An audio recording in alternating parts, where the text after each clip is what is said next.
vamos a ver la introducción a las bases de datos que nos servirá como pilares para todo lo que resta del curso. Hay que tener en cuenta que una base de datos, o también denominado banco de datos, es un conjunto de datos que pertenecen a un mismo contexto y se encuentran almacenados sistemáticamente para su posterior uso.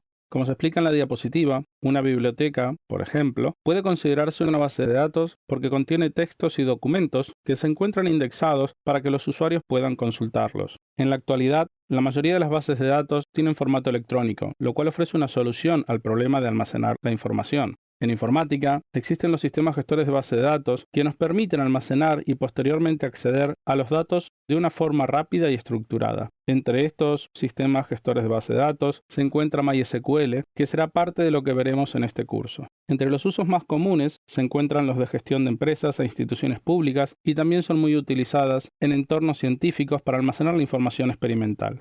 Es importante tener en cuenta que aunque las bases de datos pueden contener muchos tipos de datos, algunos de ellos se encuentran protegidos por las leyes de varios países. Un ejemplo de ello es lo que ocurre en España, donde los datos personales se encuentran protegidos por la Ley Orgánica de Protección de Datos de Carácter Personal, o también denominada LOPD. Dicho esto, la forma más gráfica de poder introducirnos en el mundo de las bases de datos será realizando una comparación con un archivo de Excel. La mayoría prácticamente debe de conocer Excel o alguna vez habrá visto una hoja de Excel y como verán en la pantalla está distribuida por filas y columnas y también en la parte inferior disponemos de hojas. Todo esto es lo que compone un archivo de Excel y en cada celda uno puede introducir un dato y al cual también se le puede dar un formato. Esto mismo sucede de forma similar en una base de datos real como es el caso de MySQL. Vamos a ver que en MySQL la forma en que visualizamos esa información es muy similar. Ahora lo que tenemos de distinto es que las columnas tienen nombre.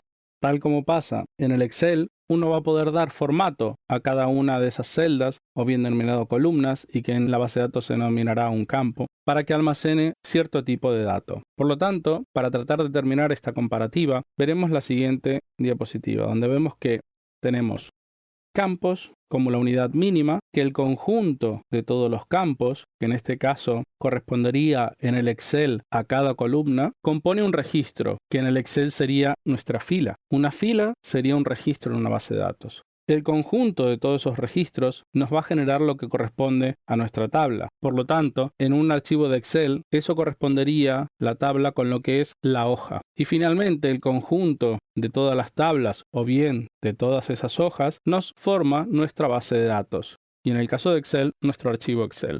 De esta forma podemos comparar con algo que estén acostumbrados a visualizar para empezar a entender cómo es la forma en que están compuestas las bases de datos.